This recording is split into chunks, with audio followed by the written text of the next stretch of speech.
ఆమె ఈ సహవాసం విడిచిపెట్టి తన యొక్క ఎవరు వివాహానికి వెళ్ళిందంటే, వివాహానికి వెళ్ళాక అక్కడ రెండు మూడు రోజులు ఉండిపోవాల్సి వచ్చిందంట. 2-3 రోజులు అక్కడ ఉండవలసి వచ్చిందంట. 3వ రోజు ఆదివారం అంటండి. ఆదివారం అయితే ఆమె ప్రార్థనకి వెళ్తానికి మీ కుటుంబీకులు మీరు పట్టు రామ మాతో పాటు నువ్వు కూడా ప్రార్థన.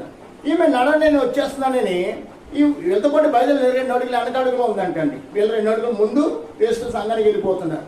ఈమె 2 అడుగులు వెనకాల ఉండి సంఘానికి వచ్చే సమయానికి ఆమె సంఘములో అడుగు పెట్టక ముందు దేవుడు ఆమెకు దర్శనం ఇచ్చాడంట. అడుగు పెట్టక ముందే దర్శనం చూపిస్తున్నాడంట. ఒక రొట్టెను దాన్ని ఏం చేస్తున్నారు, పిండిని తీసుకుని పిసికి ముద్దగా చేసి దాన్ని మళ్ళీ రొట్టెగా చేసి దాన్ని కాలుస్తున్న సంఘంలో ఇక్కడ ఒక ఒక వ్యక్తి అలా చేస్తున్నాడంట. చేసాక రొట్టె కాల్చి తినటానికి రుచిగా ఉందో లేదో చూస్తున్నాడంట. ఈలోగా ఆమె ఎక్కడున్నానని అనుకుందంట. ఎక్కడుంది సంఘానికి లోపలికి అడుగు వేయబోతుంది.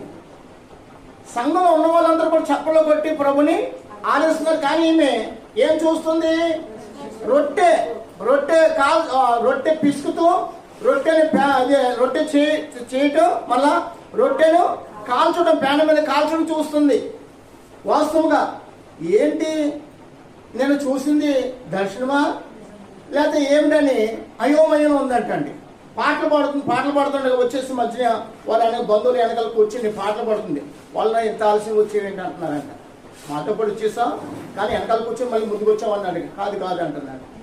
ఇంటికి వెళ్ళిపోక అడిగారంటే ఏమైంది, ఏంటి, ఎక్కడికి వెళ్ళా, ఎవరు తెలియదు నీకంటే ఇటువంటి దర్శనం కలిగింది ఏంటంటే ఆమందంట, ఇగో ఎంతవరకు నీ అనుభవం రుచి లేని అనుభవమేమో, దేవుని కోసం కాల్చబడలేదేమో, దేవుని కోసం సాక్షిగా నీవు జీవించలేదేమో.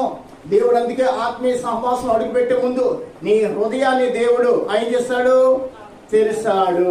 నీ అనుభవం ఎలాగుందని. దేవునికి మహిమ కలుగునాక.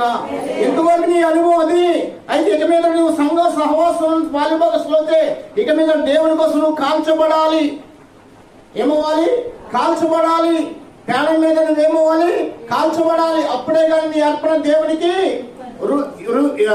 ఏంటది రుచిగా ఉండదు, అది దేవునికి ఇష్టంగా ఉండదని ఆమె చెప్పిందంటండి. ఆమె ఇంటికి వస్తే వచ్చింది. ఆ ఇంటి వారు చెప్తే ఆవిడ అందంట, నిజంగానే నేను నా సంఘంలో ప్రార్థన చేసే వాళ్ళని నేను త్యాగం చేస్తున్నాను. ప్రార్థన చేసే వాళ్ళకి పేర్లు పెట్టేదాన్ని, పాటలు పాడే వారికి వంకలు తెచ్చేవాడిని. అయితే ఈరోజు ప్రభు నా హృదయాన్ని